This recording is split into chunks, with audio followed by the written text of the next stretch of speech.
안녕하세요. 이슈를 대신 읽어주는 남자 이대남입니다. 오늘은 지난 영상에 이어 형제복지원 원장 박인근의 둘째 아들이자 형제복지원에서 총무를 맡았던 박두선의 이야기를 하도록 하겠습니다. 넷플릭스 나는 생존자다에 출연한 형제복지원 생존자들의 증언에 따르면 박두선은 형제복지원에서 그야말로 악마였다고 하는데요. 일단 이 인간은 기본적으로 폭력성이 높아서 야구공을 피해자 얼굴에 던지며 즐거워했고, 본인이 화가 나면 항상 화풀이를 피해자들에게 했다고 하는데, 대부분의 피해자들은 이 박두선에게 괴롭힘을 당해왔고, 얼마나 지독했으면 수십 년이 지난 지금까지도 그 이름을 기억하고 있다고 합니다. 그런데 이번 나는 생존자다가 방송이 되고 가장 먼저 신상이 공개된 가족이 바로 이 박두선의 가족이었는데요. 박두선의 아들은 부산에서 두꺼비 오뎅이라는 식당을 운영했는데, 의외로 생각보다 장사가 잘 돼서 여러 군데 분점까지 냈다고 합니다. 그리고 그 분점 중 하나를 바로 박두선이 운영을 하고 있었는데, 나는 생존자다 제작진이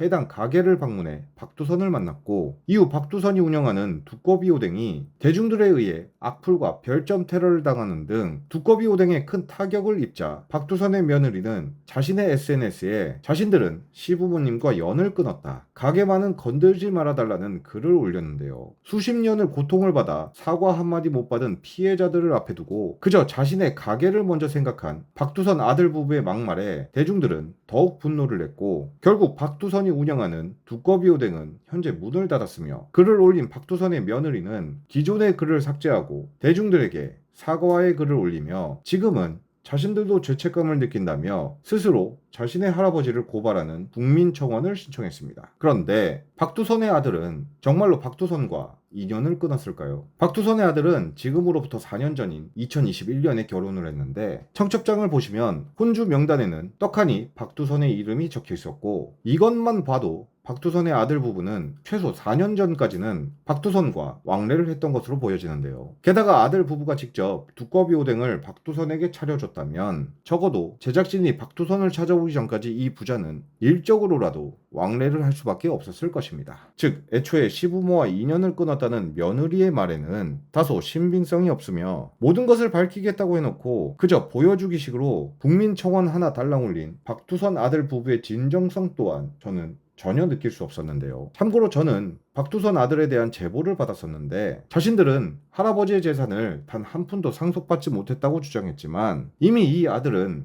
대학생 때부터 해외여행도 자주 갔었고, 대학생 신분임에도 차가 있었을 정도로 주변에서는 상당히 부유한 학생이었다고 합니다. 하지만 사회복지과를 나왔음에도 요식업에 뛰어들어 깨구리 튀김집, 한식주점 등을 시작으로 지금의 두꺼비 오뎅까지 어린 나이임에도 불구하고 상당히 많은 사업을 하였는데요. 그렇다면 단 한 푼도 상속받지 못했다는 박두선의 아들은 도대체 무슨 돈으로 그 짧은 기간에 그렇게 많은 사업을 했으며, 대학교 시절엔 누구의 지원으로 그렇게 부유하게 살았던 것일까요? 저는 여기서 한 가지 의문이 들었는데, 왜 형제복지원 원장 박인근은 한때 총무까지 맡았던 본처의 자식 박두선을 제쳐두고 후처의 자식인 박천광에게 어째서 형제복지재단을 물려줬는지 상당히 의문이 들었습니다. 그러면서 어쩌면 원래 형제복지재단을 상속받았어야 할 사람은 박천광이 아닌 박두선이 아니었을까라는 추측을 해보았는데요. 그렇지 않다면 재단을 운영할 수 있는 사회복지학과를 나온 박두선의 아들이 졸업 후 요식업으로 전향할 이유도 없을 뿐더러, 사건이 터지고 박두선 일가가 유독 박천광을 포함한 후처의 자식들에게 적개심을 보일 필요가 없기 때문입니다. 또한 저는 계속 박두선의 아들에게 연락을 달라고 요청을 했지만 아들은 그저 도와달라고만 할 뿐 저에게 어떠한 연락도 하지 않았는데요. 피해자들에게 지원을 해주는 것도 아니고 박씨 일가를 폭로할 생각도 없이 그저 국민 동의 청원만 올린 이 아들 부부가 대중들에게 바라는 것은 도대체 무엇일까요? 어쩌면 이들은 이번 기회에 자신들의 재산을 빼앗아간 박천광과 후처의 자식들에게 복수를 하기 위해 대중들을 이용할 생각은 아니었을까요? 어쨌거나 여기서 확실히 알 수 있는 것은 결코 이 아들 부부 또한 피해자를 위해 움직일 생각은 전혀 없다는 것입니다.